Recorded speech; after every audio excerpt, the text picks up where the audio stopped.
University of Miami, right? Yeah. On the kick.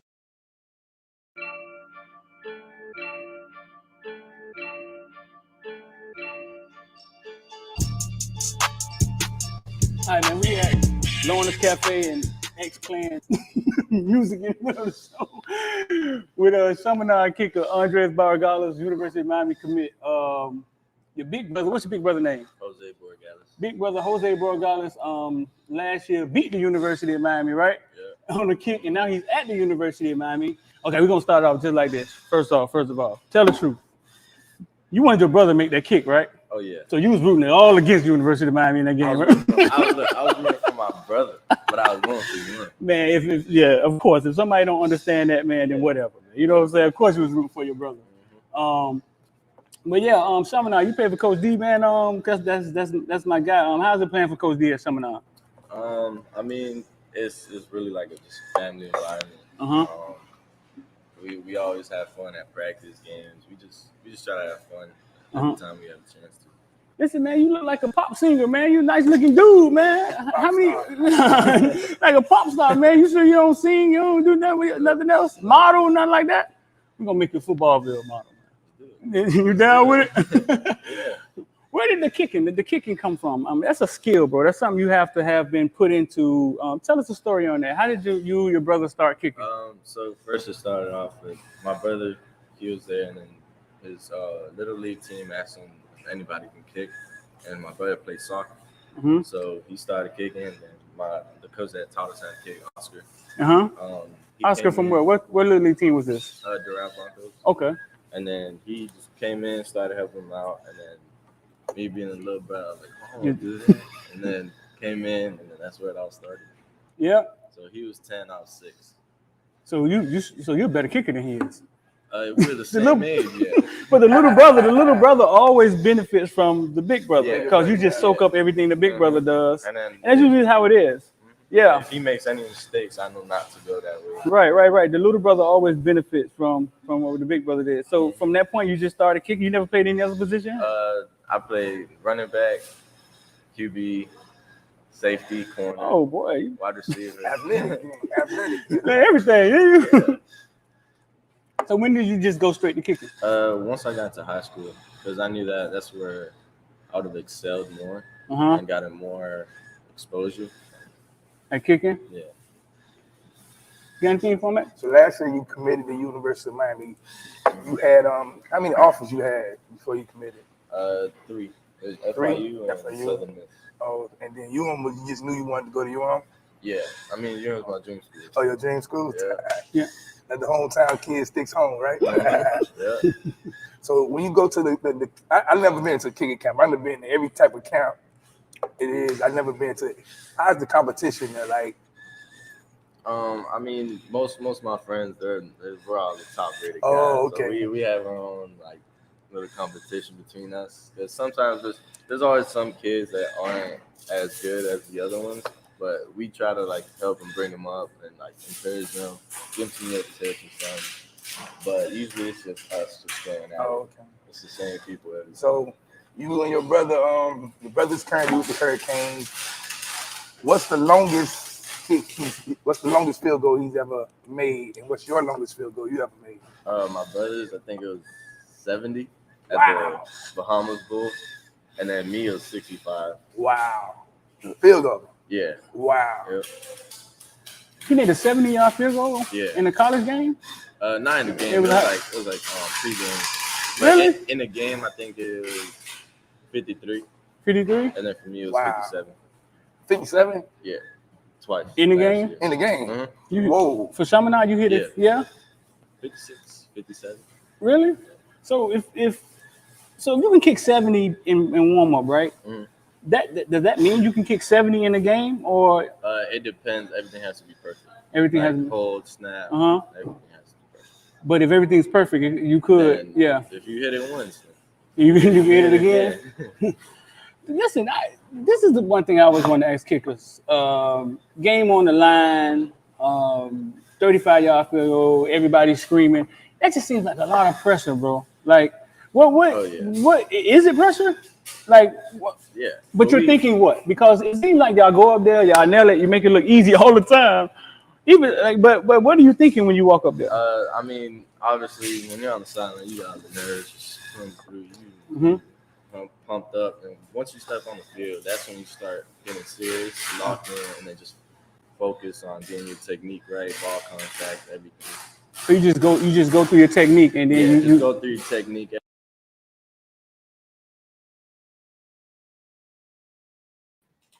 Let me let y'all hear a little bit more. We got MVP, MVP, MVP.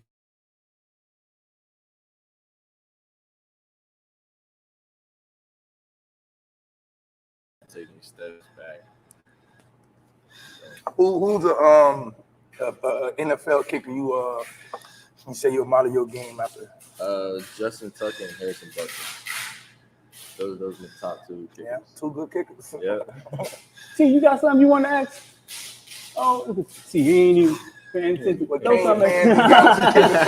Hey, you got something you want to ask him? Since it's your dream school, might be a dream school.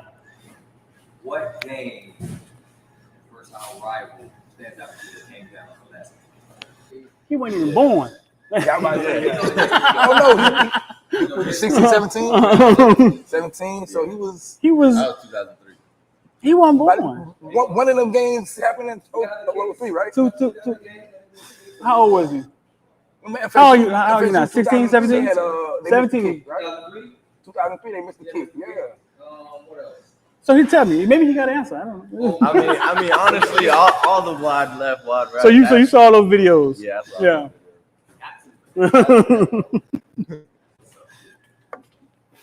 that was The most funny. memorable part of that is what's that? I think that's 90.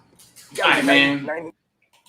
If you're new here, sometimes we pull up these old videos because we want y'all to see like the fabric where we come from. You know what I'm saying? How this stuff started. Like a lot of y'all don't understand like who we are and what we have done and how we get to where we are. I mean, some of y'all jumping here and just thinking, oh, look at them, they just some old coons, the Miami Trust, and I'm not sure who y'all think we are. So we try to pull up some of this stuff to let y'all know that, man, this stuff is grassrooted. We started from the bottom, bro, and figured our media way out, and got to where we are, man. And now we're building a community and an army, man. Try to spread this thing. That's why we show these interviews. Jose Barragalas, before he even stepped on the University of Miami, with his mama sitting there at Lorna's restaurant. All our creation, you know what I'm saying? We got our team, Twan, the wall in the back. We ran that for about a year.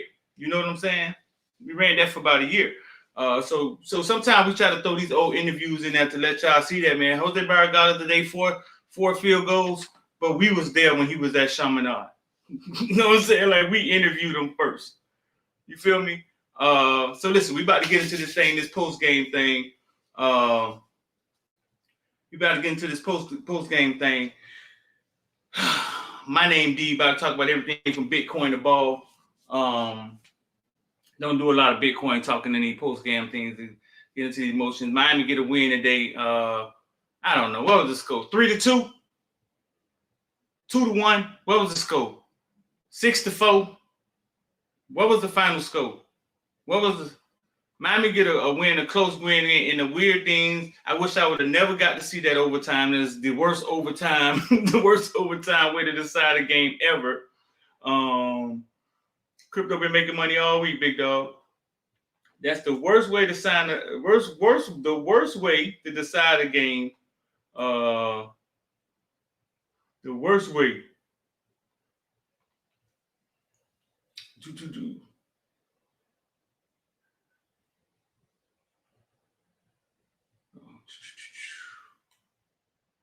That is the worst way. So I'm gonna bring my boy Rich in here. I'm gonna bring my boy Mehdi in here, man. We probably gonna have a couple more people join us in here, man. We'll talk about some of this stuff about what went down. But Miami got a win today. Still didn't cover. They still didn't cover. We're gonna pull people in here. If you watching, man, all we ask y'all to do is hit the like button. If you want to become a football villain, hit the join button. Join button right there. Want to get down with IOD Squad, 786-405-9499. We need some like button in the comment section, man. We need some like button army dogs. Every now and then somebody type the like button, hit the like button in there for us, man. We'll post it for y'all. Every now and then we need some like button army, some like button army in the comment section. If you want to get down with IOD Squad Investor Die, a couple people, man, I missed y'all. I saw y'all tweeted me IOD, but I just check your text messages, man. I just hooked you up. Investor Die, that's what we trade at, doing Monday through Friday and the weekends too, because cryptocurrency is 24/7. We trade, make option plays, talk about NFTs, talk about investing, man. Those conversations that we have to start having in the community where we don't really have them a lot. 1 second, we're gonna bring I'm gonna bring my boy Kyle. Woo! I'm gonna bring Mehdi. I see Mehdi and Rich in the back.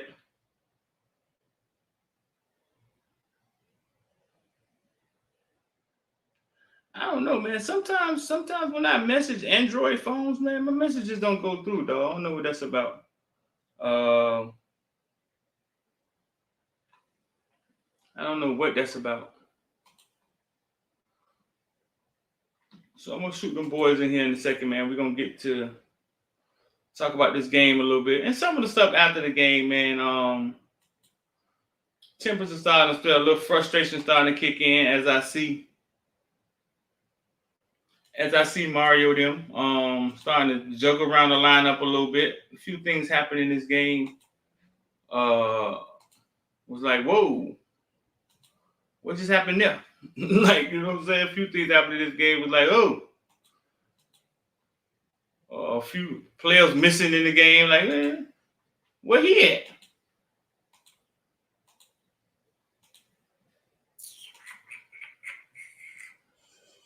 So I'm gonna bring my boys in here, man. Mehdi, I got boy Rich. Mehdi, you ain't showing your pretty face tonight, dog. Kyle don't never show his mug. I understand why. Hey, I'm gonna bring my boy in here. So I got Mehdi, Rich, and this is what I'm gonna do. I'm gonna go down. I'm gonna get all they what they thought of the game. Then we're gonna get into some Rooster stuff. Rooster to some fireworks, and then took extinguisher and put all the fireworks out. After the game, and a lot of other kids got Thad and Skinner and some other stuff, man, from on scene. And we're gonna talk about. But first thing first, I got everybody in here, right? Everybody in here, right? Right. I see Judah 12. Judah 12 said, "Keep it real, fellas. No sugarcoating today." You know, I want to talk about this before we get started. You know, okay, listen, man. I grew up in Opelika, Miami Gardens, Carol City. I grew up basically in the hood. Like I grew up in the hood. My parents from the hood. I went to the Marine Corps. I read a lot of books. I saw the world was bigger. I grew up in the library in the summer because my mom ain't have nobody to babysit me. And everything you see that I have, all of the stuff you see we've created, the team that we have, like it's all grassrooted, bro. Like it's all generated from us. Like it's all creativity. A lot of it is mine. You know what I'm saying? Footballville was a lot of me for a long time ago. And then I realized I needed some good people around me. But it's all grass-rooted. Like when people say stuff like, fellas, no sugarcoating today. I've been trying to understand, like, listen, man, my view is my view. Mehdi view is his view. KB view is his view.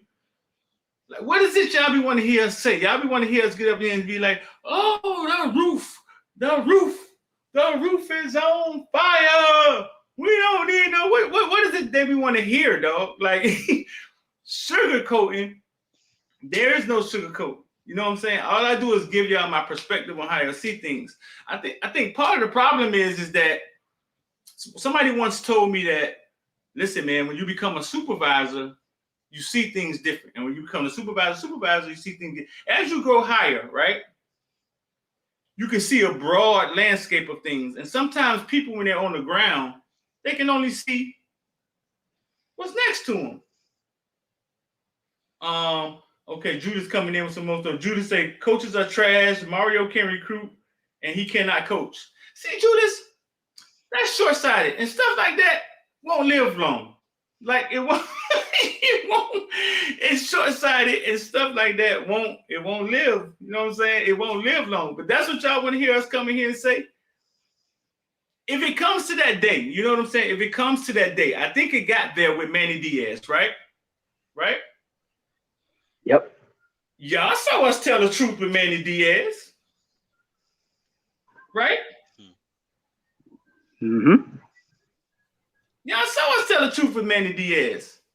Y'all saw me tell my embarrassing truth. I didn't want him fired because our administration was not going to hire anybody worth hiring. Fuck it. Let him OJT. Let him learn on the job. That was my embarrassing truth. Everybody else was saying he got to go. KB thought I was crazy. Man, he got to go. Luke laugh at me every time he get up here.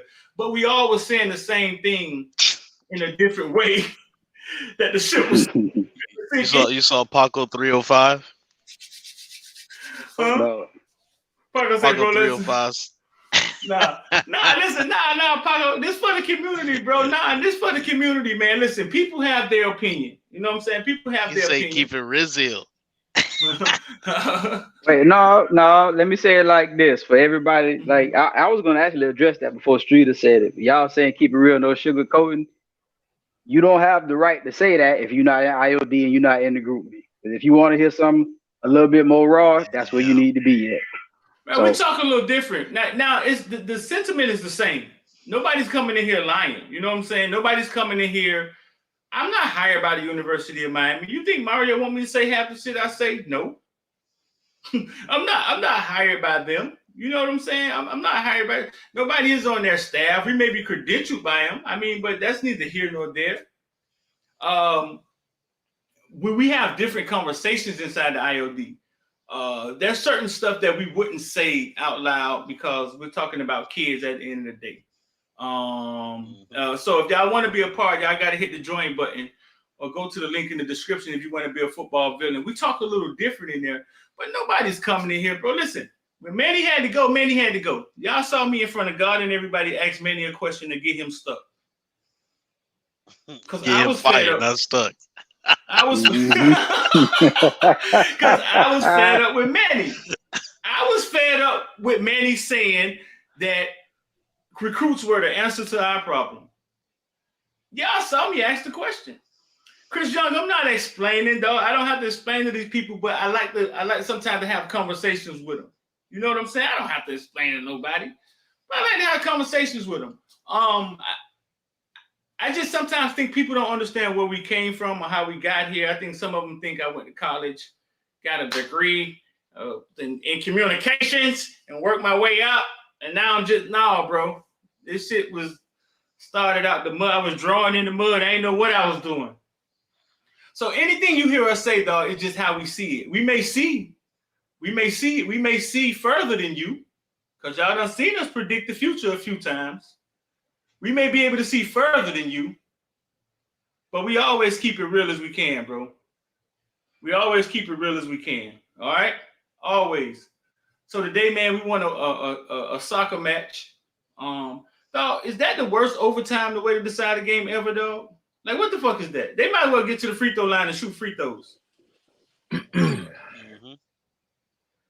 did not like that 2-point thing. They might as well have a kicking contest. keep backing the kicker up. I did not like that 2-point thing, dog. I didn't like it. So let's get this out of here, and I'm gonna get y'all take on the game one by one. Rooster after the game, he had 0 carries, right? Did he play? I don't think he played any. If I'm wrong, correct me if I'm wrong. If he did play, he was invisible. He didn't play. Kings County came out and report that Rooster said he's out of here transferring. It hit the internet. It hit Twitter, and when it hit Twitter, Elon might as well put it in the goddamn rocket because boom, it takes off. Everybody from here to goddamn Europe know Rooster transferring at the end of the year. Then Rooster thinks about it, Mario put him in the figure four in the locker room or something, and then Rooster was like, nah, my bad, dog, my bad. I jumped the gun. We straight, we family. We are family. And Rooster say he ain't mean that. I'm gonna be real. I was reaching out to my little homie all week long. I ain't even gonna lie. Just wanted to talk to him. I seen him play since he was 8, 9, 10 years old. And I know sometimes this game can become not fun to kids who played it for fun. You know what I'm saying? And it can become not fun sometimes, and sometimes they have to be brought back. And sometimes they have to be reeled back in. We didn't really talk. We exchanged emojis on Instagram, but we didn't really talk. I was just reaching out to him from a mentor standpoint. Yeah, Julian, it is all mental. But he walked back on those transfer portal rumors, and we'll get into some other stuff, some other frustration and stuff we posted in the villains section. But it's after a win. Mario looked a little like he let his hair down. Mario looked a little happy after this win. You know what I'm saying? But so listen, first of all, Rich, how you felt about the game, bro? Well, I felt like, it was as boring as watching paint dry. And we all know that. It was terrible. It was I borderline had a headache watching it. Because it was two teams that were on par, on the same level, it seemed like. Um, at times Miami would be dominant in the trenches, then they would come back and be dominant. But I would say this though, if you look at the tail of the tape and you look at the stats, there is a difference that yes, Miami has the better dudes, but you're seeing where when you don't have continuity, that could really bite you in the butt. And that's something that I see, because when you look at certain things like passing yards, for instance, Brennan Armstrong, he has, and just for comparison's sake, he goes 15 to 25 for 208, right? But he is sacked 5 times. I don't know what that percentage is, but Jake goes 15 to 29 for 125, right? So you start to see efficiency differences. You look at the total plays on offense. So for Miami, they ran 70 plays, and for UVA, they ran 59 plays. 59? Okay. Yeah. Now, I would say this. In a power spread, it is good that you're running that amount of plays. You're running 70 plays, because that's where you want to be. You want to be 70, 75 plays in a power spread. However, the efficiency isn't there. And this is something that's been going on all year. Even when TVD threw for 400 and something yards, he only had 2 touchdowns. So efficiency has been a big problem because of this. And everything goes back to this. And this is for all the fans out there. Everything goes back to this. Consistency and continuity. When you look at Brennan Armstrong is married with 3 kids. He going on his first divorce. Is he? He's balding a little bit. Is he? He's having midlife crisis. The man is 45 years old. I'm just here to tell you. He's 45. His daughter is starting to date. He's ripping his hair out. That's how long he's been in college football. He's on the sideline, like they asking him. He's an assistant coach as well as the quarterback at the same time.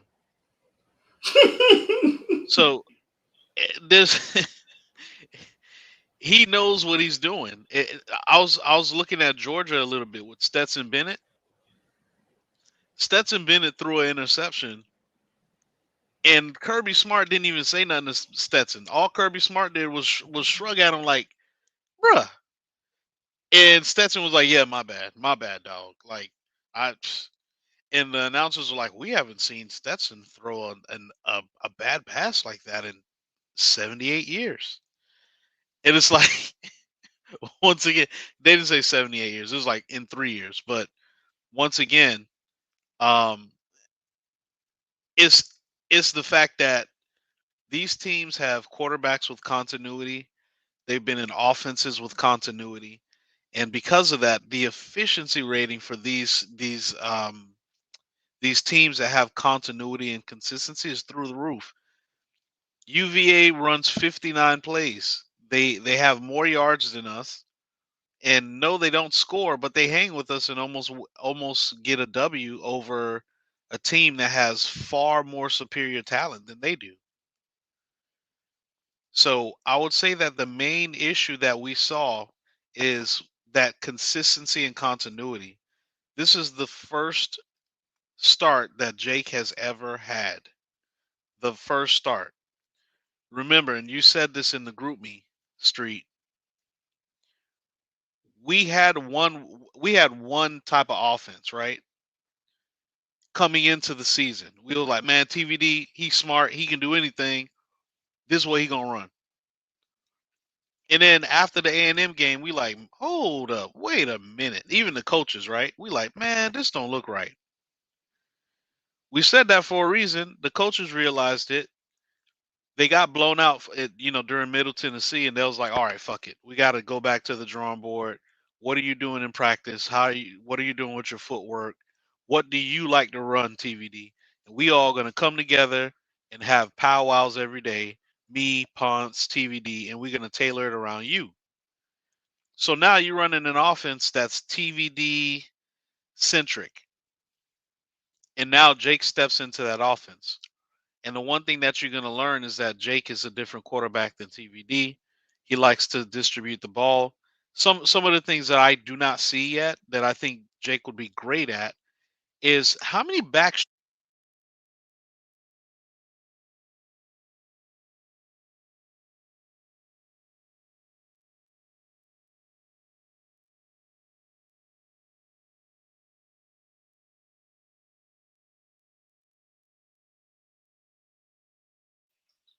Hey, Rich, you muted.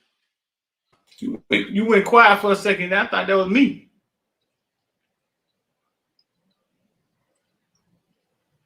You still muted. All right, Rich, man, go. You went quiet. You went quiet for a second, Rich. I don't know what happened to you. Let me see if I can get you off mute. See if I can get you out there. They say you under the water. Say something. Yeah, it might be on his side. Yeah, go on in the back, get yourself together.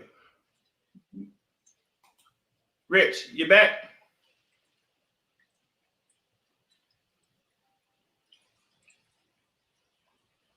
Charge your headphones.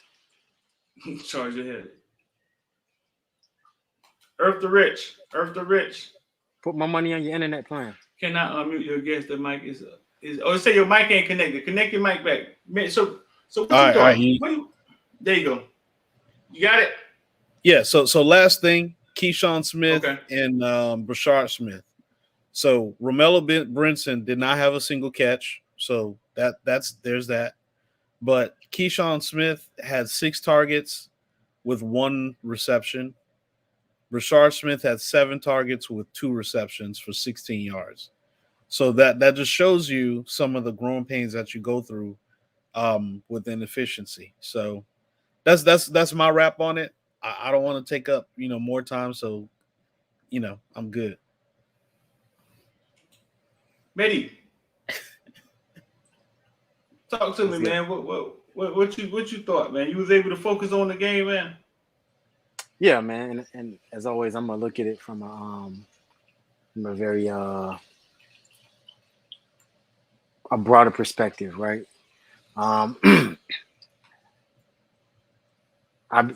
Everybody know me. I've been clamoring for Jake. Jake didn't do Jake-like things today. I don't know if that's a testament to Jake, testament to the coaches, the scheme, any of that. I keep reiterating this because I want to, and I'm glad you brought me up because I want to make it clear, and I want to look right at the camera when I say this. But you can hear me, right? Street. Okay. It is year one in this system with these players on this sideline with this coach. At no point in our recent memory can I think of a time when our fan base has been so enamored with the idea of getting rid of a coach. I'm not going to sit here and defend and say, oh, the offense is killing it, the offense is doing this, or give you a bunch of. But I'm also not going to sit here and immediately just say, hey, in year one, offense got to look a certain way, or that shit meant to me.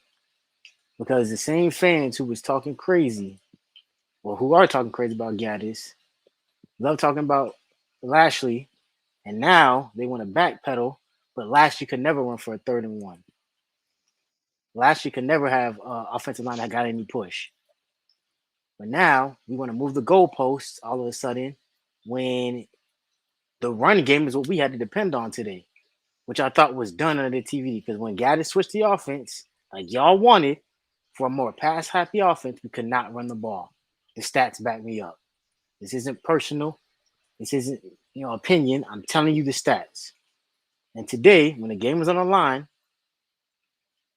the difference per se was the ability that we could run the ball. Now maybe I'm crazy, Street. Maybe I'm going out of my mind. But what did I say about good teams? What did you say about good teams? Yeah, on offense. They run the ball? They balance. They can do both. And the whole purpose is that when one don't work, you can rely on the other. I'll be honest with you, leading up to this game, I didn't know where the offense was gonna come from. I knew Jake was out there. I thought you was gonna let him sling it all over the yard. Obviously, based off of how last week's game ended, it seemed like somebody, whether it was Jake or the coaches, was trying to protect Jake. Because we all know Jake gonna let it go. He's not quite about that. If he got the shot, he gonna take him. But to his own admission, he's saying that, and I watched the post game interview. He said he let some balls come out of his hands. The slot fade to Rashard, he let that one get away. A couple of them passes downfield to Kobe, he let those get away. And that's what I call accountability. There was no blaming. There was no pointing fingers at the system. He's like, hey, I didn't play well today. He even said that, hey, on that last play, he thought that Bashar, he thought that Khalil was gonna like fall back to him, like I guess try to set up a block. And so with the way he was playing, he decided, hey, I'm gonna put the game on my shoulders. I'm gonna just try to make a play, get to the pylon, you know what I'm saying, win the game. And we did. But all we seem to see in the comments is all these people who are now, and I heard somebody say that, I heard Coach Hayes say it, and I think it's so interesting. Because I said the exact same thing. I said, hey, if I said the money is there, why not go get a name like Gaddis, right? He was hot. Probably number one on everybody's, off-season coaching wish list based off what he did in the playoffs prior to meeting Georgia, right? And Hayes pointed out a good thing is that if we don't go out and get Gaddis and we settle with a Ponce, and this offense does the same exact thing under Ponce, we then start pointing fingers like, man, see, Gaddis is out there and we didn't get him. Especially if Gaddis is killing it at some other program. And that's all emotion, man. That's all it boils down to. We would be mad that Mario didn't take the shot if he was out there. And now he took the shot, and now we all want him gone after 8 games. At some point, you got to pick a struggle. Because at some point, we can't keep moving this needle to fit our narratives. And then when something doesn't go our way, we suddenly get upset. Many, you said at the beginning of this enamored, like you said that you've never seen our fan base. And shout out to Ralph Rawls with the $5. Ralph Rawls say MC getting rid of Myron Cristobal getting rid of players bucking the system. Coaches need to fix the offense to fit the players. Read option doesn't work for us. Thank for the $5, Ralph Rawls. Appreciate your input, big dog. You said enamored. You never seen our fan base so enamored at firing somebody, right? Mm-hmm. Let's think back. We don't. So Enos, it was bad with Enos. Enos was a bad. Enos used to come in the. I don't think Enos wanted to be here. Enos would come in the press conference looking mad. He was rubbing high school coaches wrong. It was almost like he was doing things to get out of here. You know what I'm saying? Mm-hmm. Sometimes when coaches come from places like Alabama and then they experience Miami when we were broke and poor with the pork and bean projects, they get here and it's like, what? They're like, what the fuck is this? This like fucking Alcorn State or something. But you don't remember it being that bad with Enos? It wasn't that bad in year one. Yeah, it was only he only was on here one. I'm asking you because I think what you're saying. I'm asking you. Do you remember watching a game and it being like it is with Gaddis? It's like, here's the thing, and here's what I always go back to. Yeah, it was bad, and I'll give him that. But one thing, and as weird as it's gonna sound, I really feel like our fan base somehow, some way got to Manny. Like they communicated things that Manny somehow heard. Because I remember, right. Yeah, a lot of the issue with the previous two coaches before Manny was what he was stubborn and wouldn't let go of certain staff members. With Mark Richt, he was John Richt because obviously he didn't want to fire his own son. Right. And before that, it was Golden and D'Onofrio. He went to fire D'Onofrio because I was his best friend. Even though the results were telling you something obviously different on the field, those are two things. And I think Manny seeing that was like, hell no, you ain't about to Mark Richt D'Onofrio, Al Golden me, and he would immediately make changes every year. But then what would we see when he immediately did that? There'd be immediate regression the year after. Right. The offense got better, obviously. But I said this, and I've said this multiple times, the offense changed because of De'Aaron King. Exactly. I was about to say Marcus Van Dyke. When De'Aaron King was under center, who was barely a shade over 5'10", 5'11", that might have been generous, and a 6'4" quarterback comes in there, a gunslinger that can't run, the offense has changed. And Lashley, who is of the similar mold, suddenly decided to throw the ball around the field. Throw the ball around the yard a little bit, right? And let our playmakers make plays. Basically in the form of Rambo and Harley. And the stats back me up on that too. And then we talk about it. We hear what's name said we lost 7% of our offensive production this year. Through two players and maybe a running back.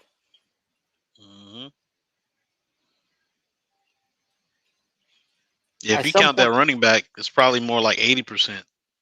Yeah. So like I said, at some point we got to figure out like what it is do we want to be mad about? Is it just because Miami is not operating in your perspective as a fan base and what you think you should be seeing because you're busy pocket watching everybody else? Or do you honestly believe in the process? Because it's not an issue. You can just go jump on somewhere else. But I think there's a large contingent of fans who are afraid that once they go somewhere else and root, and I know it's a lot of them that have moved on over the year. 20 years is a long time to be bad at something. So I know it's a lot of them that moved on. Some might be Florida State fans for all we know, right? When the time comes and that contingent and your fandom is contingent on you being consistent or not, are you afraid that when you leave, the program gonna get good and then you gonna look some type of way jumping back on the bandwagon? What is it?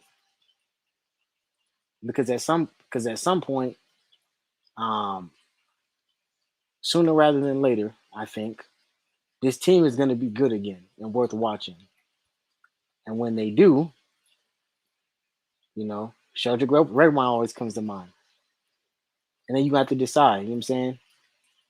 You got to decide whether or not you truly, shout out to Samuel Ramirez, were you truly giving this staff an opportunity and even these kids an opportunity to progress? or were you when you didn't get instant results trying to rush and whisk everybody out the door? That's something you got to ask yourself as a fan. You muted. KB, you here? Yes, sir. What you thought? What you thought about what you saw, KB? Ooh, that shit was ugly. It was like watching constipation, wasn't it? Yeah, man, that was ugly. I guess the good I saw was, man, their defense went out there and they played. And I thought it was one particular drive. I was like, this it. I say them boys they tired. They finna get gut. They finna get gassed. And I thought we was finna see Duke all over again. And I wouldn't have even mad at the defense. You know what I'm saying? But they stood up. They stood tall. I guess that series with Regron, maybe it did help. I don't know. It was kind of weird to see him in the game, but maybe that was the breather that some of those guys needed. I don't think so because, yeah, he's in the right place, but he just, He's so slow. Yeah, but man, they did a good job. Still did a better job of defending a slightly mobile quarterback. You know what I'm saying? He tried to key on it.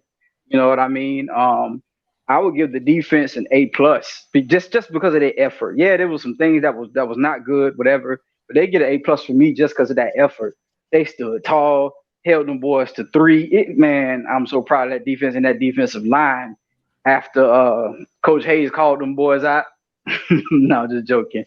But like Harrison Hunt. Yeah, he did. Goudet too, man. Goudet showed up. Them boys showed up, man. Caleb Johnson. Caleb Johnson. He got his ankle broke again, but he showed up. You know. Them boys came to play. Cam was a soldier. Cam got back out there with that shoulder, made like 2 or 3 game-saving plays.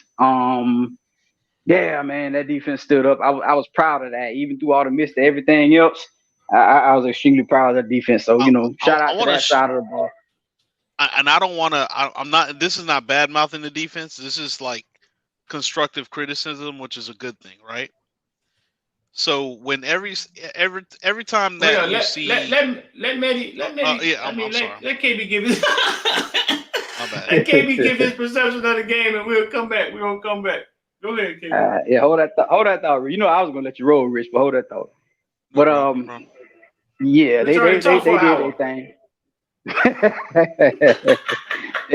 But like I was saying, they did their thing, man. Offense was a struggle. Jake was bad. And I'm not saying that to condemn Jake or say he's not the answer or anything, but Jake was bad. And maybe like Mehdi was alluding to, it's this changing of the offense because we lose TVD.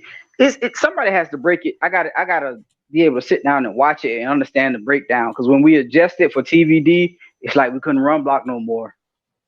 And I'm not okay with that, but it's like, okay, if we can get TVD going, then it's whatever. But with him out, it's kind of like now we can run again. And I understand what Gaddis is saying. It's out of certain things you can run and certain things it makes it harder to run. I get it, but I gotta sit down and watch it. Because to me, it just seems like the offensive line just not cutting it. But that infusion with Arnez Cooper coming in, I'm seeing Campbell pull and come into the guard spot when he pulled, as opposed to going all the way out to outside of the tackle. Man, I saw some things, man. Them boys got after it today when it came to trying to run that ball. Offense as a whole is just, I think Jake was just too erratic. Jake was just so erratic and just throwing shit, throwing the Kobe Young in double coverage. Like that pick in the end zone was just, if you're going to throw that ball, throw it 7 feet high so only Kobe can go up there and get it. Like you threw a pass to his gut that he wasn't going to get nowhere near anyway. If you're going to force it high. So Jake is a little erratic. He's got to calm down. It was just so ugly on offense. And a lot of people want to look at Gaddis, but I'm like, bro, come on, man. Y'all can't keep doing that shit. Does he make some bad things? Yeah, he makes some bad things happen. So does Cristobal. It's some bad decision making there. These guys got to come together and do a much better job. But to just sit there and look at that offense and every 5 minutes, Gaddis. What the fuck are y'all looking at? Like Jake is not completing passes. I don't know what he's doing out there. So y'all have to look at that kind of stuff before you just Gaddis. Stop being emotional. I understand you was mad at Gaddis last week, but you ain't got to bring it into this week. But it's okay to criticize Gaddis, but it's a whole thing. I keep telling everybody it's the whole thing. And to sum it all up, every week it's a different story. Every week is something different. We thought we had the past game a little bit better or whatever, and this week the shit just fell apart again. So every week with this team, we're gonna see something different. But I saw an ugly game. I saw some good and some bad things. Like I say, mainly the defense. They stood up, stood tall through all the injuries. Man, that defensive line. But the one major thing I do want to point out, y'all, and I'm gonna wrap this up. The one thing I want to point out, it was a lot of places where we didn't rotate for whatever reason, be it injury, be it sitting guys or whatever. And as you saw, guys that got more touches, Parrish got more well, not in Parrish's case. Parrish got more touches and he got better as the game went on. That D line, it seemed like LT was in more often. He got it going. Hunt got it going. I think we got to calm down with all these goddamn rotations, and that'll make some of these things better. But that's my little soapbox. Go ahead, Rich. You was going to say something about the defense? Yeah, I was gonna say, and this is more so constructive criticism because they did do much better today. They showed a lot of mental toughness, and I think an OT win is what the team needed. But I will say this: this is very important. So Virginia had 79 total tackles to our 52 tackles. Now they ran 59 plays. We ran 70 plays. So we ran 11 more plays than they did, and they had, let's see, 27 more tackles than we did. Now, one of the biggest things when you look at this stat is you start to look at solo tackles versus assisted tackles. Now, when you look at a solo tackle, the way that I look at that is if that person did not stop that player, that was a potential touchdown, right? So look at how many stops Virginia had that were solo tackles, and I'm gonna count them too. So they had, let's see, 1, 2, 3, 4, 5, 6. They had 6 solo tackles. Now, which means there's 6 potential times where we could have scored, right? Now let's go up to Miami. Miami had 1, 2, 3, 4, 5, 7, 8, 9, 10, 11, 12, 13, 14, 15, 16, 17, 18. Miami had 18 solo tackles. That means there was potentially 18 times where a player could have broken loose and scored on Miami. When you have that, it's hard to win on defense. So another, looking at the stats again, the top 2 tacklers for Virginia, one was Nick Jackson. He had 14 total tackles, and Corin King had 13 total tackles. Nick Jackson, who was the top tackler, had 10 assisted tackles and 4 solo tackles. That means homeboy was everywhere the ball was. He was on every tackle almost. Our top tackler was Mitchell Agude. He had 3 solos and 4 assisted. He had a total of 7 tackles. So he had half the production on defense. Cam Kinchens, who we knew had a monster game, but this is why he had a monster game. Cam Kinchens had 5 solo tackles and 0 assisted tackles. That means 5 times if Cam Kinchens was not on the field, they would have scored.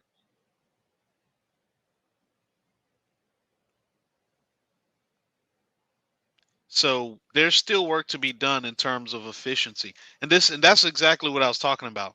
Because if I start to look deeply into our offensive statistics, I could see the same thing where we out there showing up and we around the ball, but we ain't tackling the ball. That's very important. It's a very important stat. So But it's the one thing you got, little things but like that. Rich, you know Go what you ahead. got to put in perspective though.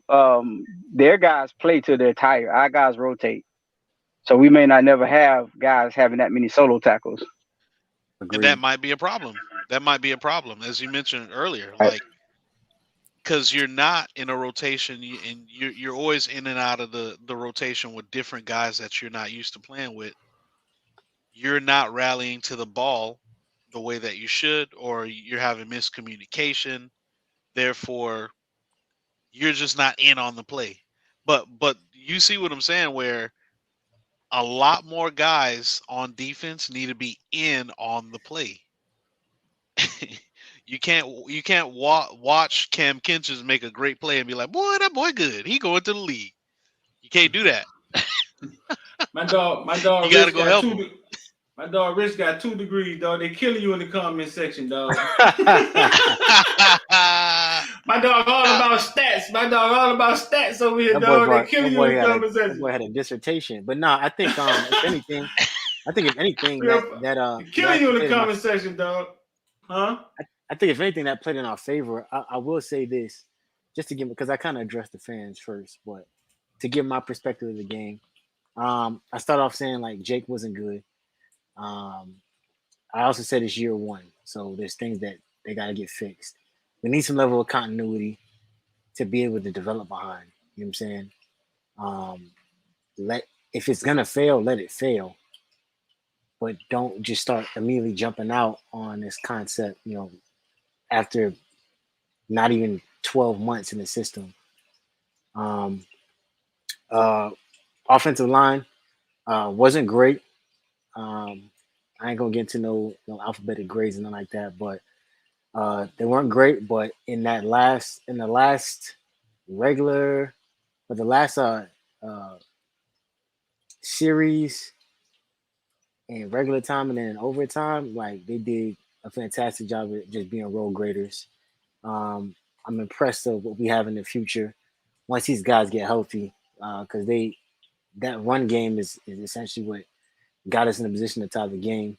I like that Mario was able to avoid being aggressive in that last call, because other times this season we see him try to go for it, try to take the aggressive shot like we wanted. He had to do his best Manny Diaz impression in this game, and that may have been the difference. The aggression came from I guess Jake when it mattered. I've heard things going back and forth about who called that play, who called that run.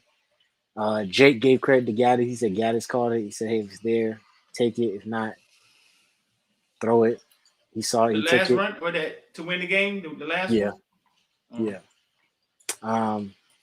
I ain't gonna lie, Khalil Brantley was butt naked open the end zone, but I ain't gonna lie, the way some of these tight, because they had a tight end butt naked open the end zone too, twice, and dropped the ball. Oh my So, God, they were dropping the balls. oh, Yeah. I'm gonna get into that in a second. But receivers, we saw Jacoby Young in the opportunities he did get, make some plays. That one, it looked like a seam ball on the sideline between the two defenders that Jake threw. That's who Jake is when he's given an opportunity to actually make plays. A lot, and I would say it's Jake, but it's not. It seemed to be something that keeps happening because it happened to TVD too. We've seen it multiple times. These bat downs at the line of scrimmage. It feels like everybody else in the conference or everybody else we play can understand how to put their hands up at the line of scrimmage, except Miami. Because I'd never see Miami bat down no balls at the line of scrimmage. And I don't know, it's kind of confusing actually. I don't get it, but it seems like there's always anytime a guy starts getting hot, he starts dishing a little bit.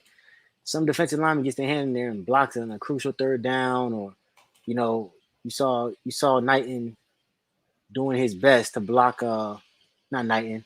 You saw Parrish doing his best to block old boy, but he just happened to reach around and just get it from behind like a good Chinese parlor shop or something like that, or a good Chinese massage shop.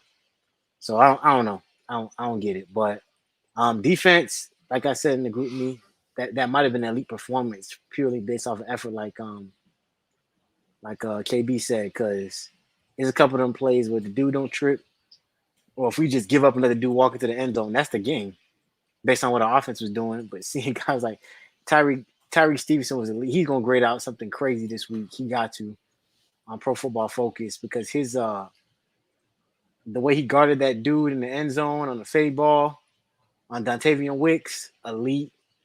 Some of the plays he made to Corey Couch. I don't think they really tried Ivy, which that might be they fault, but other than that one play that Blade pretty much undercut him, all those DBs was doing their thing today. You know what I'm saying? Had a couple of deep shots, but they held when they needed to, and so that's all I can ask. I'm not crazy about it, but I just got a text from my Hurricane Legend corner. Man, they say hands up are taught in practice. Good habits taught in practice. Yeah, I agree. Just like swarming to the ball. Getting your hands up is taught in practice. Go ahead, finish your stuff, bro. Overall, I think Virginia kind of shot themselves in the foot too. I got to put that out there. I'm not gonna act like this is all great by Miami. A bunch of drops, trips, stops. Buddy, that I was sure that Tyreek ran down and pushed out at the 3. I was sure that Buddy got in. From the angle that I saw on the camera, I was like, "Oh yeah, he in there." Tyreek is so fast, though. That man is a demon. So fast.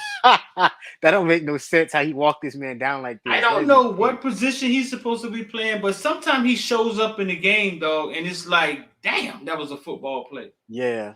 And most of the fans have been, hating on for getting blurred, but all season. But there's been a couple of times where he ran a receiver down that should have been walking to the end zone. Now, if that's the receiver thinking that they're home free, I don't know. Right.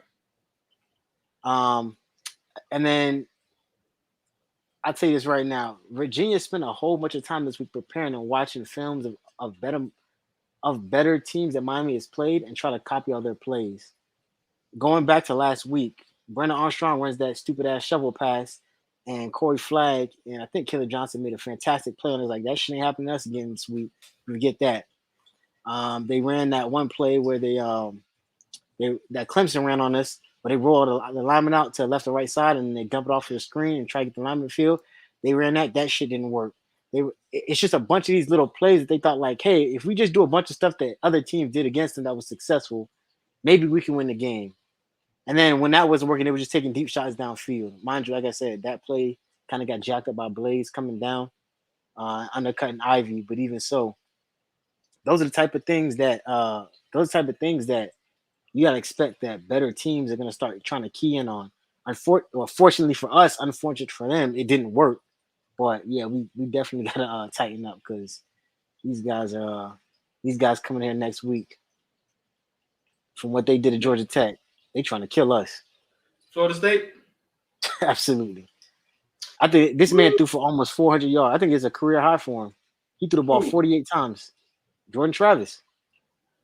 When? And he had 2 deep passes, one for 74 yards and one for like 60 something. Against who? Georgia Tech. Come on, man. They trying to confuse us, man. We know who that man is, man. That man is motherfucking Tony Rice. Airbnb. They trying to confuse us. I'm just telling you what the man did today. That man Airbnb, man. He Tony Rice. We know what that man is, man. They trying to confuse us. They I'm ain't just gonna telling you get what the man me. did today. Yeah, Georgia Tech is like throwing practice. like, you know what I'm saying? Like, come on, man. He threw the ball. That's the first time we ever seen him throw the ball that much, right? I think so. Yeah. I'll tell you what, though. And they are throwing practice, but I would say that Florida State, the first couple games they showed a lot more competitiveness than we have. And that's taking the fandom out of me. That's just being 100% real. Right. So listen, man. I once said I was gonna stop blaming kids. Right. I was stop blaming kids. I was gonna blame adults. I decided on that like 7 years ago. When I realized that, holy crap, every last one, a lot of our kids go into University of Miami and end up mediocre. You know what I'm saying? And it kind of started hitting me. So I understand when the fans blame Gaddis. It goes back to Gaddis. You know what I'm saying? It goes back to Gaddis. like Mehdi's saying, I don't understand the energy behind it. Like, I don't see anybody saying about that damn offensive line. I don't see anybody asking anybody to be fired by that offensive line. I don't see anybody asking anything of the nature about that offensive line. You know what I'm saying? And that offensive line is it's not deep. It doesn't have much depth. It have its reasons. You know what I'm saying? We know there's reasons why the offensive line is weak. We understand. We're bringing in better players for that. It's the energy towards like Mehdi's saying. I've never seen somebody, but like I said, I'm not gonna go deep into that. We beat that like a dead horse. I believe that if it's hard to call a black coach a genius, then it's easy to call him a dummy. I believe that. Now, Gaddis ain't doing anybody any favors out there. 0-0. At the same time, you could say, hey, first-time quarterback. You could say, hey, everybody. If I showed y'all the list of people hurt, it's unreal. You know what I'm saying? What's the name? Put a list together. X. He put a list together of the people hurt on the team. And I was like, darn, man, is that many people hurt? But then the list that he put together is only the offense. These are the people that's been hurt. I don't know what's going on with our team, period, dog. Today go down. Who went down today? Wesley went down today, right? Wesley and Mesidor. Wesley and Mesidor went down today. I don't know. And James Williams didn't play. James Williams didn't play. I heard on the offense they can't even do one-on-ones because they didn't have enough wide receivers. They got walk-ons doing one-on-one versus I ones and twos. When it goes to Jake, we told you guys how Jake looked in practice, right? This is how Jake looked in practice. Very, very uncomfortable. There's times where Jake can just let it go and he's ripping, right? But this is what Jake looks like in practice.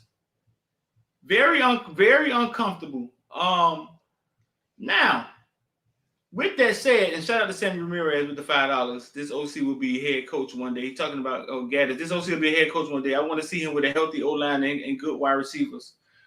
Just with a healthy team. I mean, but when it comes to Jake coming in the game, right? Like if we think about when TVD came in the game last year, it took him 3 games to get going. Mm-hmm. I remember him looking anemic in that was Virginia game, right? The first game he came in, and we had 0 points in the first half. Y'all remember that? Kind of look with the great Lashley at OC. He looked bad for his first couple of games, and then he caught fire. Something happened, and I remember when he caught fire because I was confused. I was like, "Damn!" And then he started coming to the press conferences. He started talking different, and you guys walked through this whole thing with me because I was telling y'all this whole thing. Like, damn, TVD sounds different in the press conferences, dog. And he just turned into a different player. I just saw somebody put in the comment section, Jake, the worst quarterback in the ACC. Hey, Street, let me say something real quick. What's up? On that. I'm going to give you some stats. Talk to me. And a result, and then you tell me who I'm talking about.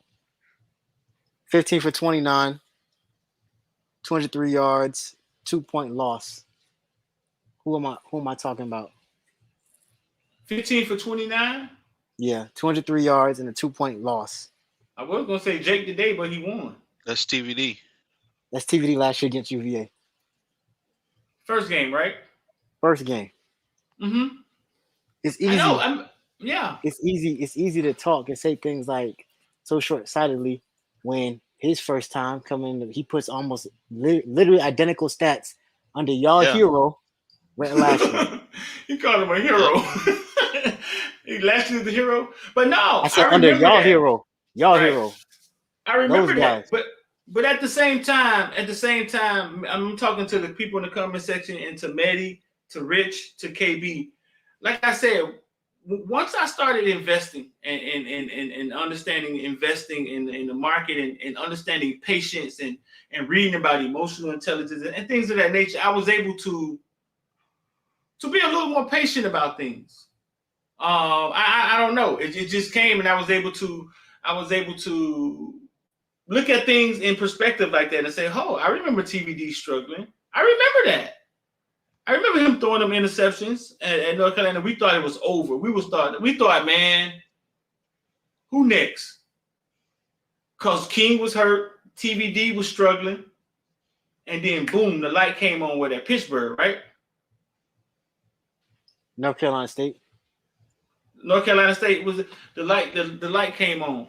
So what I'm saying is, I'm not saying Jake is the answer. What I'm saying is that this is how Jake looked in practice. It is. But also you gotta let the guy get settled in the offense, right? Like even TVD had to get settled in the offense again this year. He had to get resettled. You know what I'm saying? 3 games, he didn't look too well, and then boom, he catches on fire. So do we have enough games to keep letting people get settled? We could eventually run out of games. I think next week is a rivalry game. Bro, if we could roll in with Jan Williams versus that Florida Gator team that year, right? And play them close. We could play Florida State and motherfucking Eric Bieniemy or whoever, Tony Rice. We could play Florida State close in a rivalry game. You know what I'm saying? Now, our team is depleted, dog. We are pretty bad right now when it comes to depth. When it comes to I don't know. Look like there's a lot going on behind the scenes in the locker room. Look like there's a lot going on with just it seems like it's a lot going on. I mean, you got walk-ons getting carries and guys who've been here 4 years not getting carries. And you best believe I think things like that don't just come from fumbles. You know what I'm saying? I think it has to be other stuff that goes with that. I'm here to say, Romello Brinson. Listen, man, I saw Romello Brinson get the ball today, right? Do anybody know what Romello Brinson injured when he was injured? Do y'all remember what he injured? When he was his wrist, right?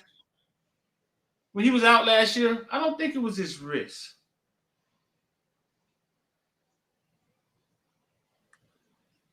I was gonna say something, but I'm gonna go ahead. I ain't trying to get you demonetized. I'm gonna go ahead and be quiet. Romello Brinson.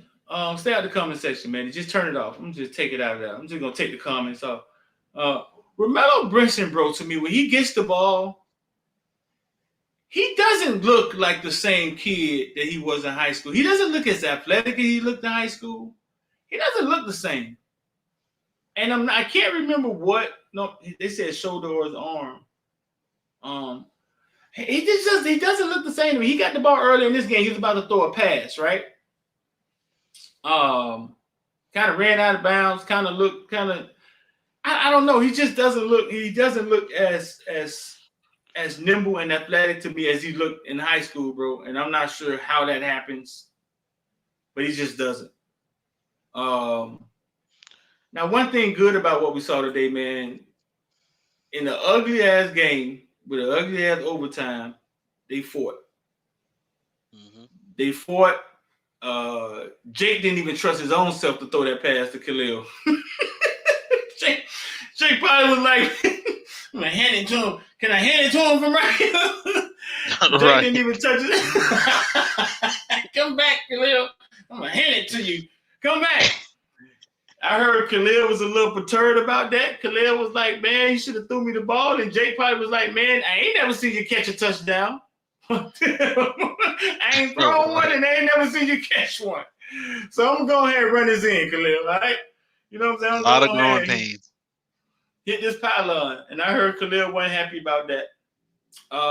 Skinner. We didn't see much of Skinner, huh? Nope. I'll say I'm happy, though. I'm happy that Khalil Brantley is getting on the field because Khalil Brantley came before Skinner. So yeah, it was a foregone conclusion. And busting people up today, dog. He was busting people up today. Yeah, Khalil was blocking his behind off. What y'all say Mallory won't do? Khalil was out there doing. Right. And we ran the ball pretty well. You had what Henry Parrish had 100 yards.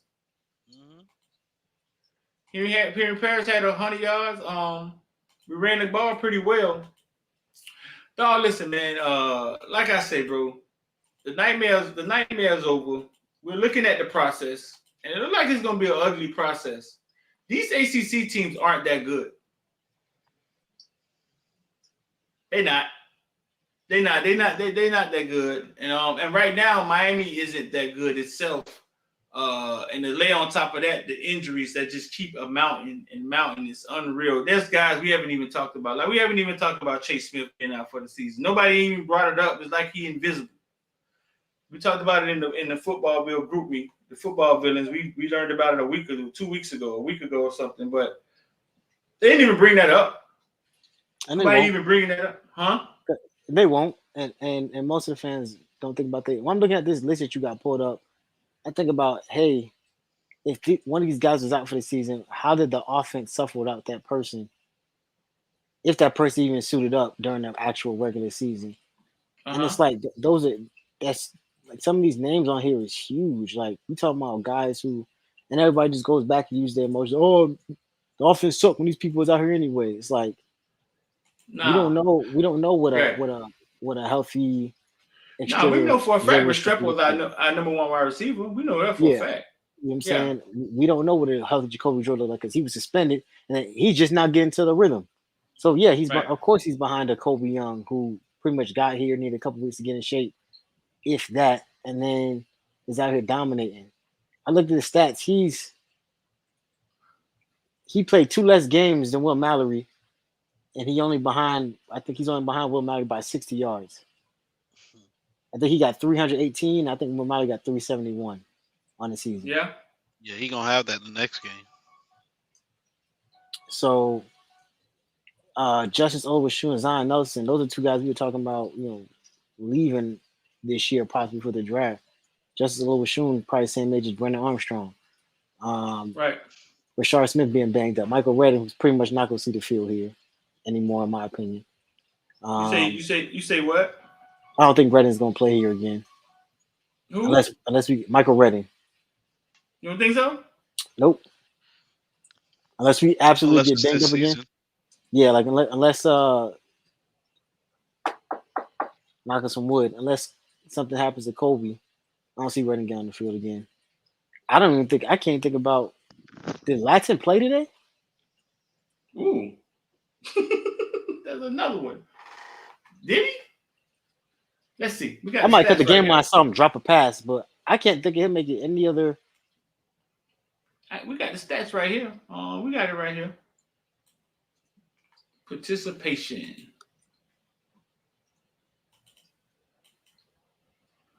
I don't know. I mean, to sum up what I want to say, bro. Yeah, he played. He played. He catch 10 yards.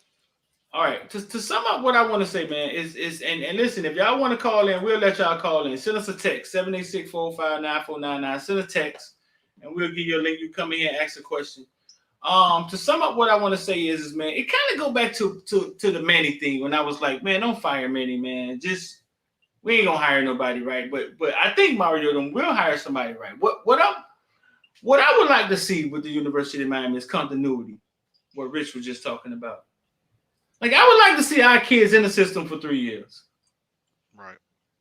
And I don't know how you get there. I can see us getting there now because we have a head man, right? That is going to be here a while. And he just has to decide on a crew and be like, man, this is our crew, we're running with it. When it comes to Josh Gaddis, I'm going to be honest with y'all. Whether Mario fired him or not, I don't know if Josh Gaddis will be here next year. I'm not sure Josh Gaddis. I'm not sure if he liked the situation. You know what I'm saying? What's going on here or just the University of Miami and how it is and the setup of what's going on, what he's going through. So I'm not even sure if he didn't get fired, he would be here. Now, if he is, I would love to see continuity, though. I would love to see our players get to play. I would love to see a quarterback be in the system for 4 years and the backup get to know what the system is. I would love to see that, though. I don't know. I know Nick Saban changes coordinators often, right? I don't know how often. But I know he changes them often. But I would love to see, I just would love to see continuity, us have the same defense, us have the same offense, and us get better through repetition in doing these things. I kind of like, I said it the other day, like when I was a rapper, I used to rap and you would able to we would write a song, and then you would remember the song, and then you would say the song in the booth. But if you said the song over and over and over and over and over again, then all of a sudden you could play within the music. The music slowed down. You could play with the words, and that just came through repetition. I would love, you know what I'm saying? I would love to just see. I want to see us with the same staff, kids knowing what system is. This is what Miami runs. And us doing the same thing and letting kids play fast within the same system. But I can understand fans' frustration and pointing at the guy that runs it. I just don't, like Mehdi said, I don't understand the energy being, I don't understand the fire being so, the fire being so high when you see everything else that's going on, and like you don't get it for, I can't say for the defense. The defense playing pretty damn good. The defense held them up with the 90 yards in the first half, even though Virginia's pretty bad on offense. And Virginia Tech was pretty bad on offense. The defense held them pretty good. So right now, man, we got what's going on? Ohio State knocked off Penn State, right? We got some big games going on tonight.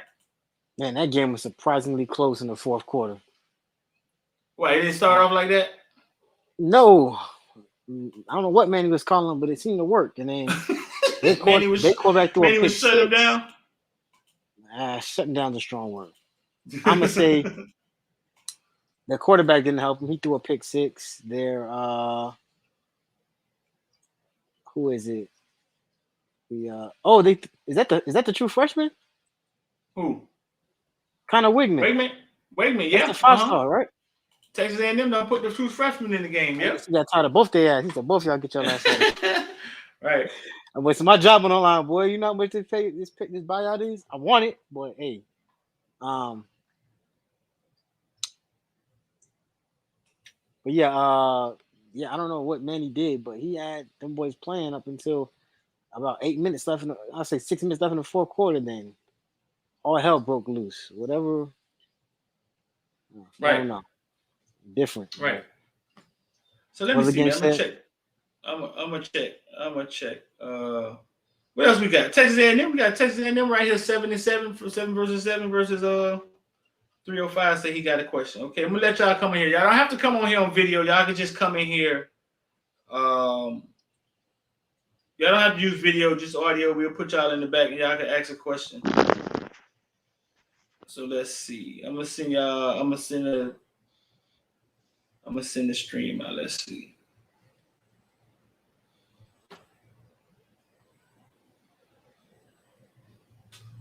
So I just sent out the stream to the people who said they have questions.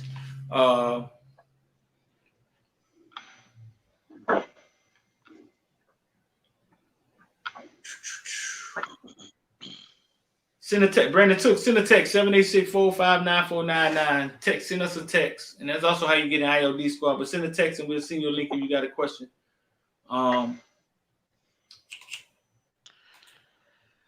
So Rich, you back? I'm back. I had to go powder my nose, as they say. I don't know, man.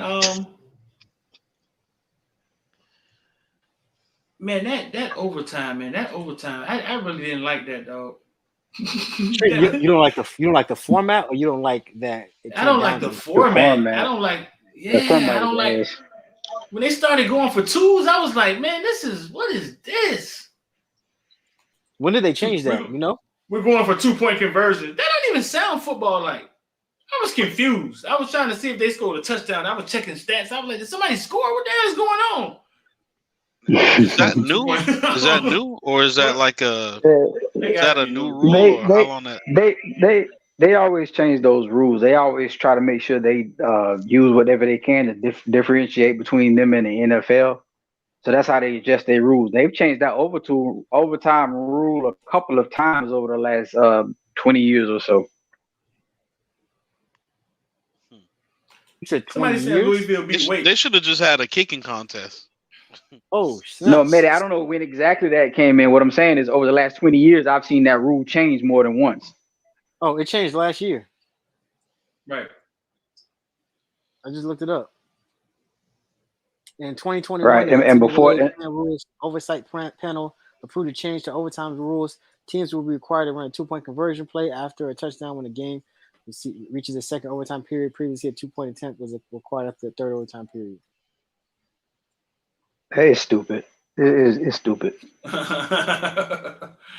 Okay, so we're gonna bring somebody in. Somebody got a question, man.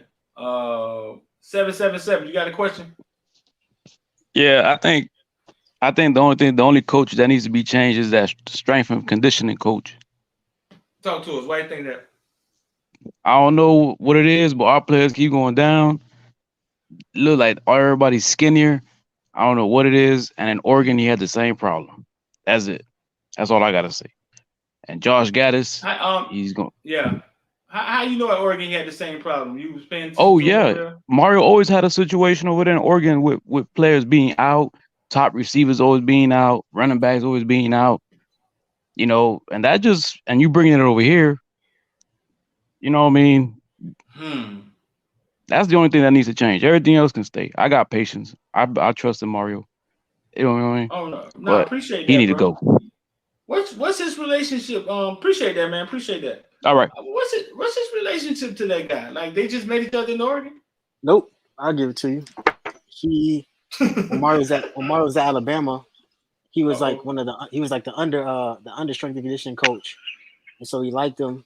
And when he took the Oregon job, felt him move on with Kirby Smart to Georgia when Kirby left to Georgia.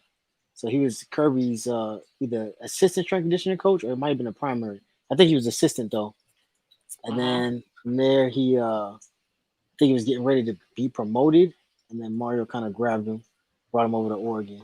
So I don't know if it was 3 or 5, but someone had said that they wanted him, they wanted a SEC strength conditioning coach. Well, that's about as SEC as it gets. So. But I mean, the guy's for what it's worth, he's an award-winning strength and conditioning coach, right? Wasn't he rated like number 1 or 2 or something like that? But the same guy that rated us the number 1 Twitter Kane's account, the same guy rated him number 1. that Twitter account rated. I don't know what awards he won. I don't know if he's rated outside of that, but I know they rated him. I know he's. Are you sure? I think he's got like some NCAA. I think he's got an actual award. Like I think I might be wrong. No, I didn't say you were. I didn't say you wasn't wrong. I just remember the awards I remember. I remember the ratings I remember. You might be right. He may have some outside of there. I don't know. I see people saying Bones don't have anything to do with. I just know we getting hurt, dog. I ain't a doctor. I'm not the doctor. I just know we going down. We Wesley play the young guy. Wesley goes down. Like you know how long it's supposed to be for? Mario said he's okay. Well, okay don't always mean okay. Yeah. Mario say he okay? We learning. What's TVD's diagnosis and how long is he out? I don't think he said he's working. He's working. He didn't say. He said he's working to get back. He's working hard to get back. They'll see if he's ready to go for next week. I hope Mario so. Mario ain't putting none of that shit in the universe. No, not at all. He ain't getting up nothing. So man, like Cal, you said you were smiling after the win. You say, man, you don't know why you smiling. Why you were smiling, Cal? I guess because just being a fan of football and a game that goes to that many overtimes, you're rooting for your team, and even though it's an ass game, it's still a nail biter. So you just like shit. But then even then, when you take it all in, like I say, I look back on it and say, man, them boys fought. They didn't quit. And a couple of weeks ago we were saying they got to learn how to win. Well, they learned how to win today. Maybe that'll help them, prepare them a little bit. At the end of the day, they learned they had to win that game. It was shitty, but they won. They had to go out and win that game, and they did. It was shitty. So man, IOD, shout out to IOD Squad. I see Trav just posted the IOD Squad 786459499. If you ever thought about learning how to invest in the stock market, it ain't as hard as you think it is, dog. It's not as hard as you think it is, and with a little patience, man, your money can make money for you. Send us a text. I'm gonna pin the link in the comment section.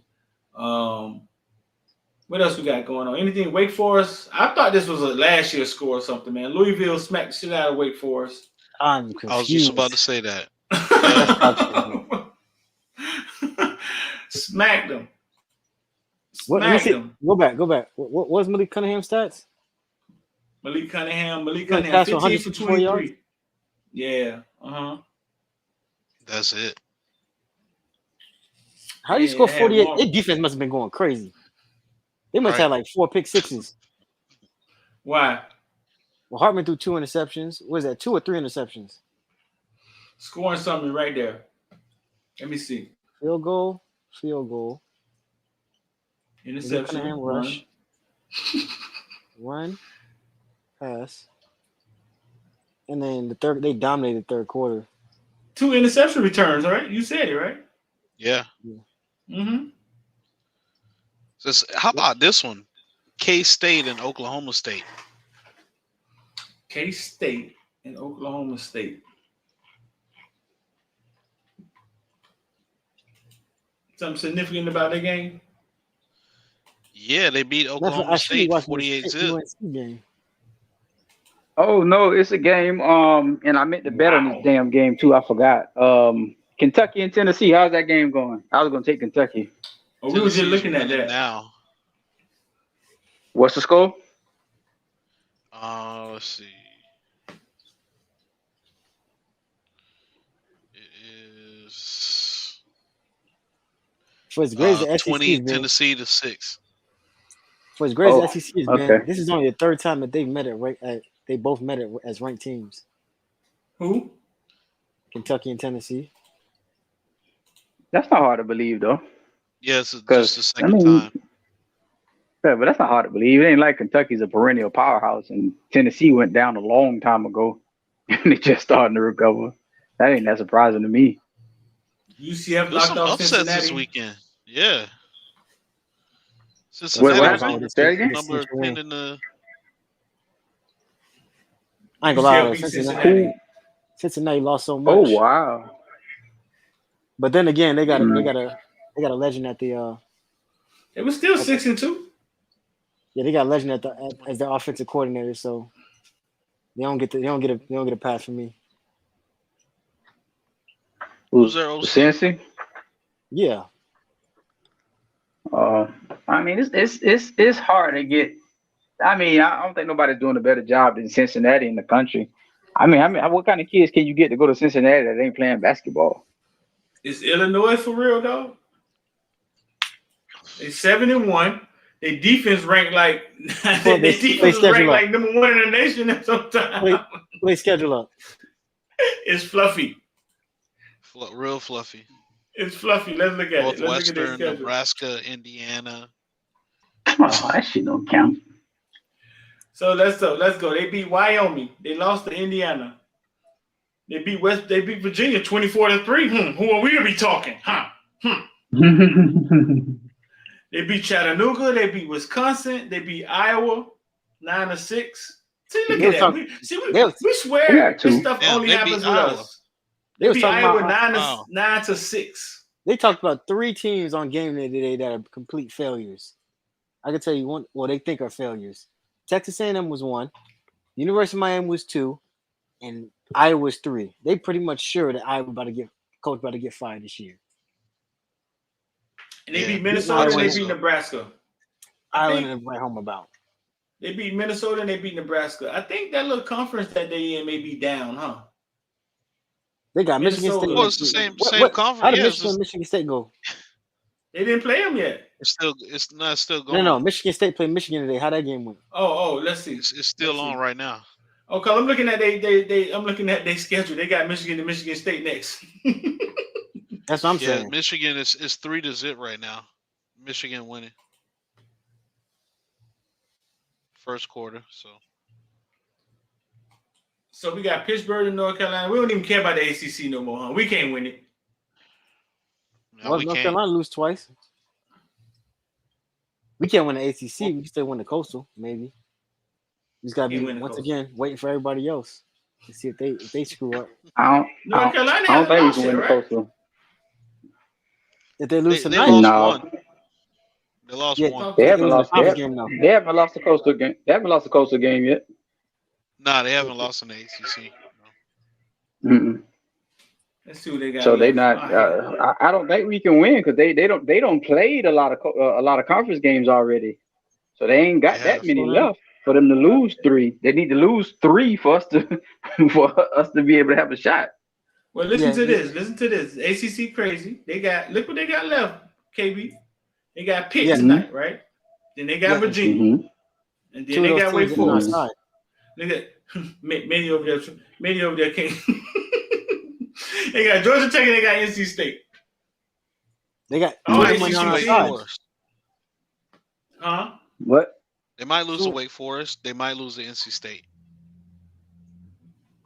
And if it goes down to it, they have 2 those losses. Those are half losses. Yeah, those are half losses. They're not on their side of the conference, and they beat us on the head to head. So that's what I say. They got to lose 3 in the Coastal. So they got to lose. All right. So listen, they got to lose tonight, and they got to lose versus Virginia, and then they have to lose versus Georgia Tech.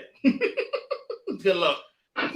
Yeah, what Jordan Travis did to Georgia Tech. Good luck, Brandon Tooks. You got a question, bro? What's up, bro? Yeah, bro. I don't know if it's just me, but what's up with what's up with Avante? He look like just another guy out there. And that's been a guy I always been wanting to see, been rooting for, even with his limited opportunity. Yeah, he was out there, but even with his limited opportunity, he looked like just another guy out there. I don't see him making no plays. He look uncomfortable in coverage. Who look unreal out there? Huh? He's uncomfortable. Who looks unreal? No. What I'm saying is, who looks unreal out there? Who on that field for us playing lights out? Like a dude. Nobody. Maybe Cam. Well, Cam. Maybe Cam at the most. Cam, Mesendor, LT. Today, JH2. Yeah, and a Goudier. Yeah, but I just still expected to see more impact from him, and I'm not necessarily blaming him. I don't know what it is. Man, and you're right, put it this way, Brandon. nobody dominating. I just expected more from Avante, and I'm not saying Taylor that. does look good in flashes. Taylor, I think Taylor shit is all fucking talent, bro. It's all talent. It's all. Listen, man. All I have to do is get TZ quarterback, right? Mm-hmm. And I'm a badass motherfucker. I think the reason we don't see anybody standing out. I just think the dog is a new everything that got thrown on these kids, man. And that's why we keep talking about continuity and being able to play fast. That's just what I believe. But it's a new everything, right? So you get somebody like Tay. Tay needs to be able to play fast, not think. Mm-hmm. New offense, new defense, new coaches, and it's all. And I don't think kids always excel in those situations, man. That's just my belief. You know what I'm saying? So if you want continuity, are you willing to bring back Gaddis? Yeah. Mm-hmm. Yeah. Listen, I'm willing to bring back Gaddis, and I'm trusting what we're bringing as kids. I'm trusting what we're bringing as talent, and I'm willing to bring back Gaddis. Huh? Listen, I agree. I'm just asking because I feel like we trying to rebuild every other year, and it don't work. I do want a wide receiver coach. Thank you, Tooks. We always rebuild it. Mm-hmm. I feel like just like when you play freshmen and you got to go through the little freshman humps and let them go through their little bumps and bruises. I feel like we got to do the same thing with the coaches, because if we switching every other year because it's not looking the way we expect it to look, that shit ain't never gonna work. I agree, dog. I agree. I think about Avante. Real quick, KB. Streeter said it already. Streeter said that Cam lines Avante up when Cam got hurt, my heart dropped. I thought the game was over from that point. I'm not even bullshitting you. I forgot about that. Just because he was so pivotal, I was like, if Avante got to line this defense up, this shit is over with. Like, it's done. Because, like Street said, Avante is we talked about this like a few lives ago. Like, Avante just goes out there and plays football. A lot of guys in this roster just go out there and play football. And that's why a lot of them feel entitled, like, yeah, I fumbled the ball 4 times in crucial situations. Why the hell I can't get in the game, though? It's like, wait a second, what? Like, zero accountability. Exactly. So if Avante messes up a play and Cam is out, who you replace him with? Blades, who's a 4th-year senior. No, but see, that's a slippery slope because I feel like you can't take a guy every time they miss a play. We done seen Cam give up a deep play and they don't went up top over him. So it's okay to miss a play from here and there, but we do need depth. But them boys ain't never gonna fix it if they not allowed to go through shit. They got to go through shit to get through shit. And if we try to pull them out every time they get beat, it's not gonna work. Yeah, but think about this too. That happened, and then they did the same thing again. And what Cam did? He picked the ball off. You tell me, what did he do? He picked the ball off. They ran the same play, same concept. See that deep shot Cam ran from center field, picked it off right before he fell out of bounds. Yeah, they do have to go through things. I absolutely agree with you on that. But at the same time, we have to understand that Cam is cerebral. Cam is seeing things that people who are rated higher than him, i.e. Tay, don't see. Because Tay is out there just playing football. He's out there, he understands his assignment, like, hey, I'm supposed to drop back, 10, 15 yards on this deep play. Don't let anybody pass me. If they end up handing the ball out, run down, make a play, try to get a tackle. Hopefully I don't miss. Cam is looking at the alignment, the assignment of everybody on the field in front of him. And it's hey, you need to move like 4 yards in. Because that guy's probably gonna come out. He's gonna probably try to peel off to the flats. And you need to watch this guy get inside leverage because he might end up running a slant. He's lined up like he's gonna run a fade. That's the difference between those two guys. And like I said, when he got hurt, in my head I panicked. I was like, man, this might be it. It's give our last thing, you know what I'm saying? Like when I saw him back out there, I said, man, this boy built different because ain't no way.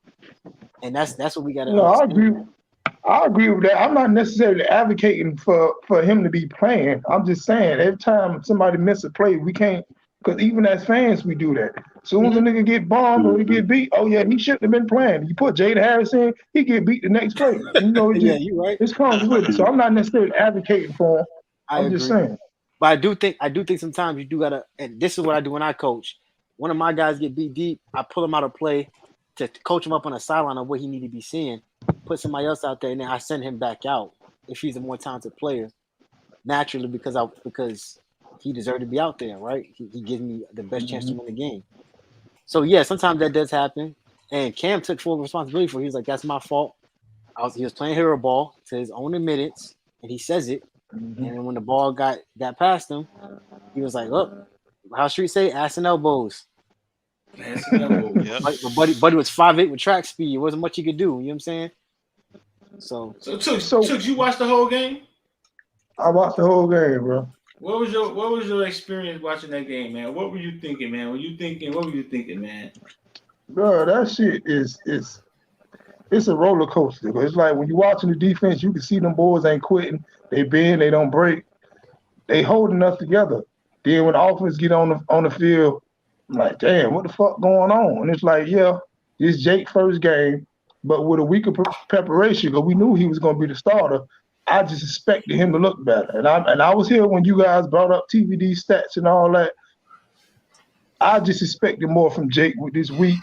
And some of the throws he was making, like how y'all brought up the Kobe Young interception. I'm like, what the fuck is you doing? He's 6'5". You is gonna throw it high. It's like they said throw it to such and such, and that's who he went to. So I felt like he could have been better. Interception today? On the 2-point conversion. Oh, okay, yeah. I don't know what the fuck that was. It's just a roller I don't coaster. know where you're throwing that. I don't know what's going I on don't right know now. either. Are we wearing But them jerseys I from don't game know. Saturday? The Miami Huh? Nights jerseys? Yeah. I would not be I told purchasing you, one of those. Ruiz had to pay somebody to get us to have a night game, boy. That's tough. Hey man, on the lighter note, man, we got Kamani McClain. You might want to feel a I'll little better take about that. the day game. Hey, And a Yeah, safety who I'll looks like take a that. dog too. If you just getting in here, man, we landed Kamani McClain, number one DB in the nation, highest rated, with our 6th rated highest player. Who the 5 players that's before him? They say he our 6th highest rated player that we gotta go Miami have through it ever again. recruited. I still Who's got to the pull it up. 5? I think I got pulled up. We Hold on. got him. We got Henderson. I think he probably was rated higher. The O lineman. Yeah. Hold on. Kyle Wright.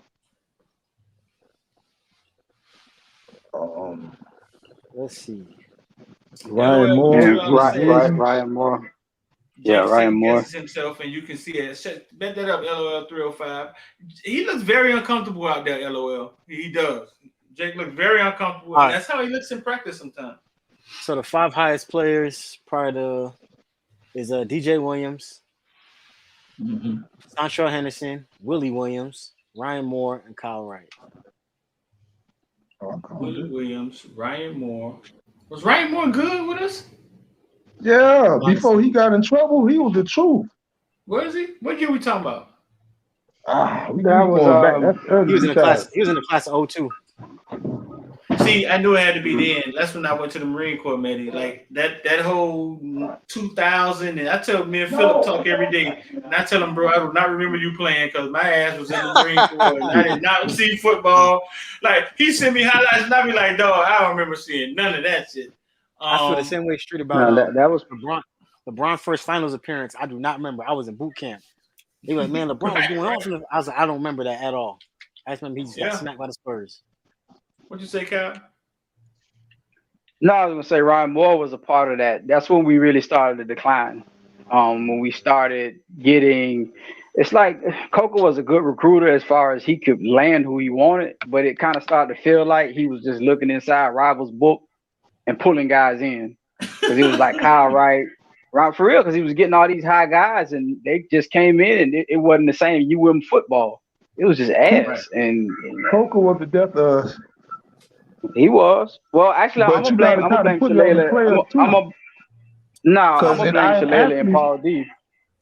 Yeah, but and I am athlete and Troy Rose said they went in and they vouched for Coco.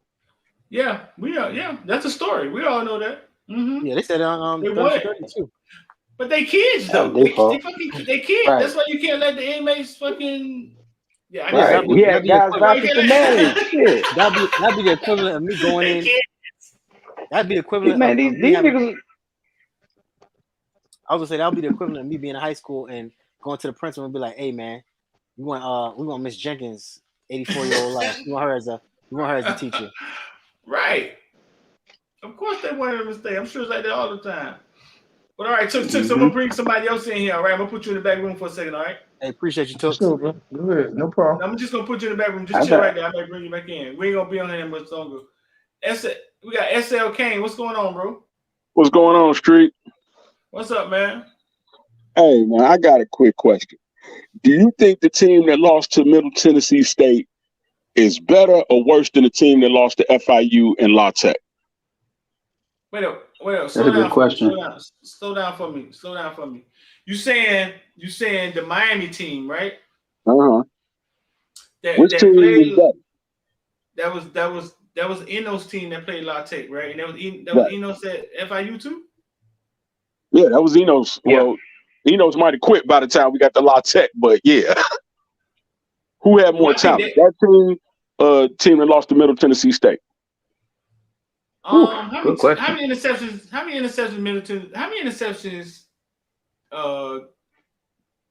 Van Dyke threw at Middle Tennessee?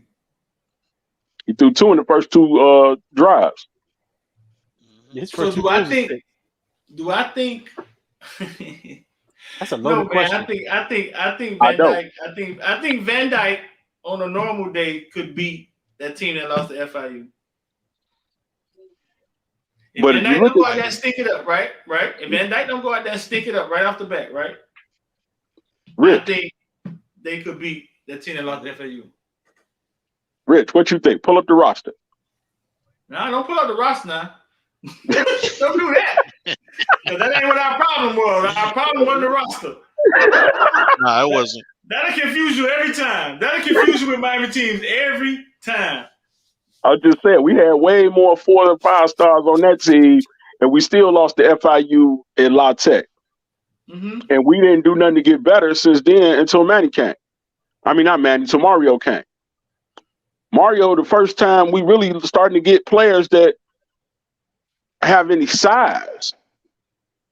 Manny ain't getting no linemen. Manny ain't getting no linebackers.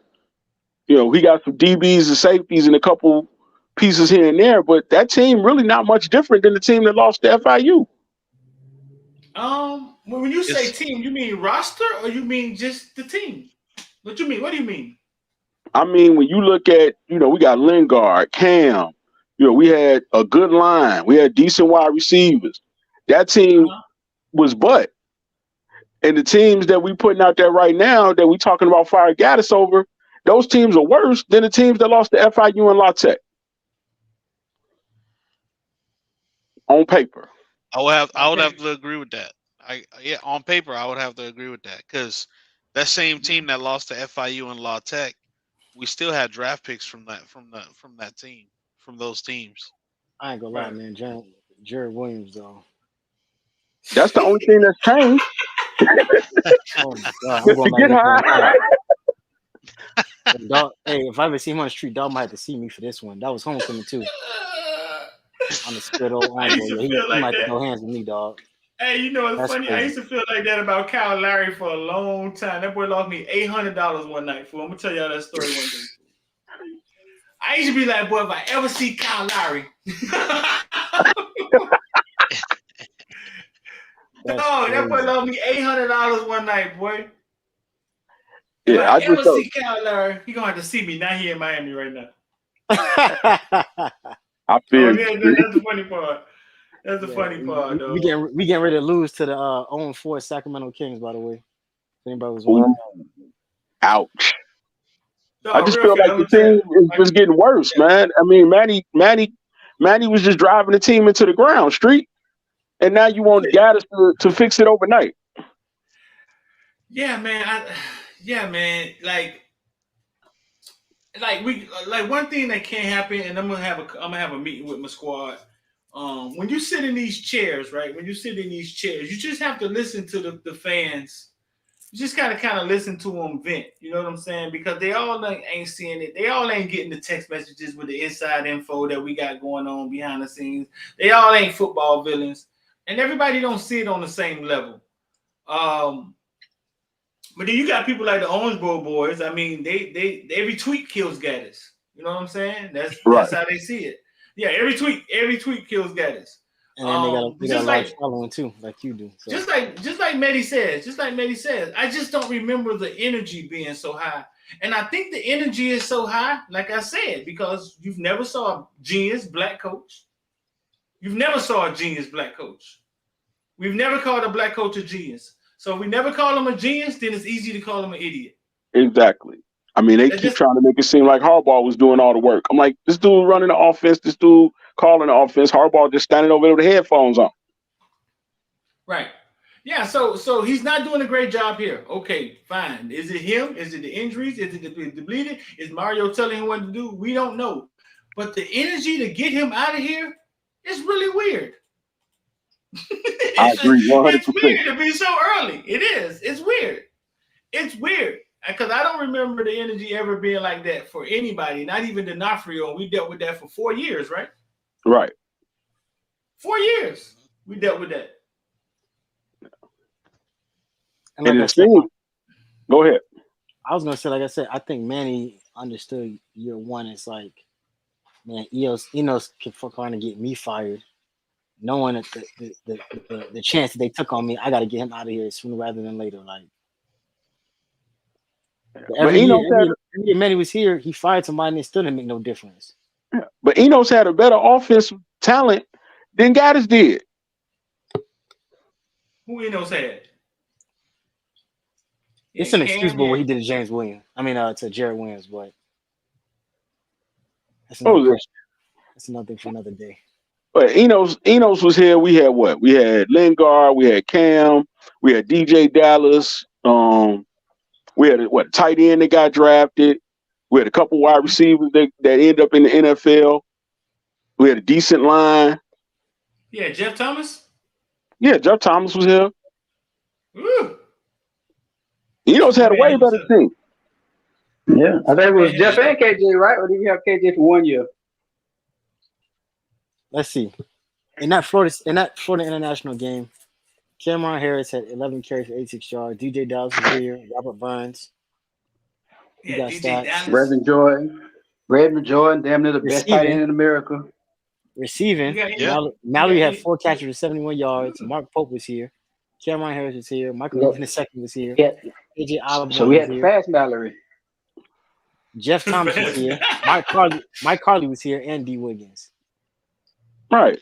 It's somebody just said in the chat, Enos was Manny's scapegoat. So what do you feel about that statement when you look at Gaddis? You think he's Mario's scapegoat for some of those years where we know we're gonna be down? Because we could possibly be down next year too. Mind you too, Rich. I don't think Enos was his scapegoat. He just made a bad hire. He did. Mind this too. This is that great defense because he had Shaq Quarterman, Romeo Finley, Trajan Berry, Greg Rousseau, Gervin Hall. Well, no, not Gervin. Mike Pitney, Jonathan Garvin, Amari Carter. All them dudes was on the defense for Manny Diaz. Which just shows us that Manny drove this team into the ground. Yeah, he did. Yeah, he did. It had been, but it was a slide. It's been a slide for like 15 years. You know what I'm saying? Yeah. Manny DBs. And Manny, he caught it. He did. That was the end of it, and that's when I think I started seeing it. Like, holy crap, this ain't finna turn around. I think Manny, when Manny lost to FIU and La Tech, that's when I started realizing, like, holy shit, boy, we Washington. Yeah. I started realizing it, man. We might be the Air Force. But we didn't get no better the next couple years. We didn't bring no linemen in. The talent got worse. No, it happens, bro. Listen, I once saw Teddy Bridgewater as a freshman play Ray Armstrong in the state championship game, go up 21-0, right? Okay. 21-0 on Ray Armstrong and Andre DeBose them, and lose that game, right? And they coach. What was their coach name? Their coach was he won the state championship with Ja'Cory Harris. No. It was the guy at FAMU now. He was at South Ridge and he went to FAMU. He won twice with Northwestern. Somebody said in the comment section. But my baby mama brother would always tell me, man, he didn't think he was a good coach, right? Mm-hmm. He acquired the team. They were at state when he acquired the team. But Teddy Bridgewater as like a sophomore. They went up 21-0 and they lost that game. Billy Rowe. And that Northwestern, when he had Northwestern for them couple of years, they never sniffed state again. With Teddy Bridgewater, he went down. Sometimes coaches get teams at the height of right, and they win something. Yeah. but they can't sustain it. You know what I'm saying? They just caught it at the right time. He never won anything with the greatness of Teddy Bridgewater, dog. So that's kind of like, you know what I'm saying? That's kind of like what you see. Like sometimes the coach can get something and make it worse. And I never understood why was Northwestern so mediocre with Teddy Bridgewater and Corbin Lamb and Amari Cooper. And you know what I'm saying? Like, it's like it didn't make sense. You remember how fast Corbin Lamb was? All right, that dude was like a legit 4.3 kid. He kept tearing up his knee. Yeah. Yeah. That's what happens when you put a first time drive in a Ferrari. Listen, bro, the nightmare is over. I don't care what nobody think. You know, this is the part of when when you sick, right? And your mama give you turpentine, right? And you put it in your mouth and you frown. Yeah. That's where we at right now. we just got the turpentine put in our mouth and we frowning. That's exactly what we about to experience. I don't think Florida State gonna blow us out, but I wouldn't be surprised that the team, at some point, I think this team physically, you know what I'm saying, it may break for a minute. They are on the dog. Listen, they are on the brink, dog. We are an injured squad, dog. Hey, you saw Rigoni out there today? I saw Rigoni. Cal said he was hiding people helmets. That's how he got on the field. Man. How old is Rigoni? 32. Old enough to never be here. I thought that man was podcasting for a living. I did not know that man was still on the team. I don't understand. Me neither. I got his ass burnt. I don't know. Listen. I don't know in what universe. I don't know how last year he was here. Because he transferred from like Arkansas State, where if we're being honest, he probably would have made more of an impact at Arkansas State than he ever would have here. This is to kind of go my main point that we got. Like, this is the state that we got him out the transfer portal. Or he might have been a graduating senior. But like the fact that we have like this is the same guy who, what game was that last year? He made some special teams play or a fourth down stop or something like that and was doing the flips, wasn't he? Against something. Was that last year, 2 years ago? Yeah, he was on the field with Shaq Quarter. No, you might have been talking about that other dude, Jimmy, the little dude that played fullback and linebacker. That's what you're talking about. No, both ways. Rigoni just do his job, man. I don't have no hate for Rigoni. He do his job. Should he be on the field? Probably not, but that man come in, he never out of position. He don't bother nobody. You know what I think it was? You know what I think it was? Correct me if I'm wrong. Listen, y'all hear shit. Y'all can correct me if I'm wrong, but I think Rigoni is Derrick King homeboy, correct? Yeah, they got a podcast. And I think that's what it was. I think we used Rigoni to help us get King. Now that I remember, I think that's what it was. I thought they was a friend. Well, King gone. Why his ass on the field? I mean, he got a scholarship, like 26, man. Right. He got a scholarship. He ain't hurt nothing. He can stay on the team, man. He ain't hurt nobody. On the team, not on the field. He getting his PhD. Yeah. I don't understand the on the field part, but look, think about it. Remember, he played last year, and it was just like, should we be playing this dude? Not because he's good, but just because he's just not fucking up like everybody else. And he was. He had some games where he was. He did. And it's just like right.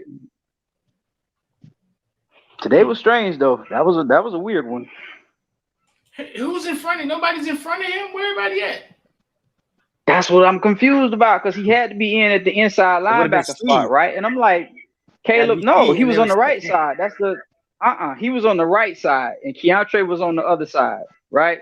So in my mind, I'm like, okay, when you line up on that right side, that's our middle linebacker spot, right? So I'm like, Caleb and Flag don't play together unless it's goal line. Why isn't that the rotation? Why is Rigoni? That's what confused me.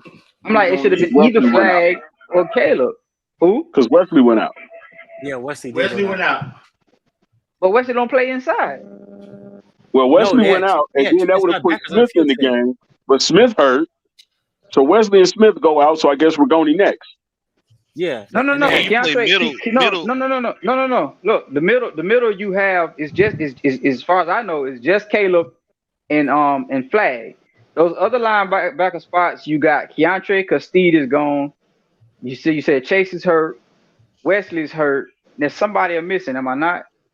Firestone or Smith. Or you talking about Huff?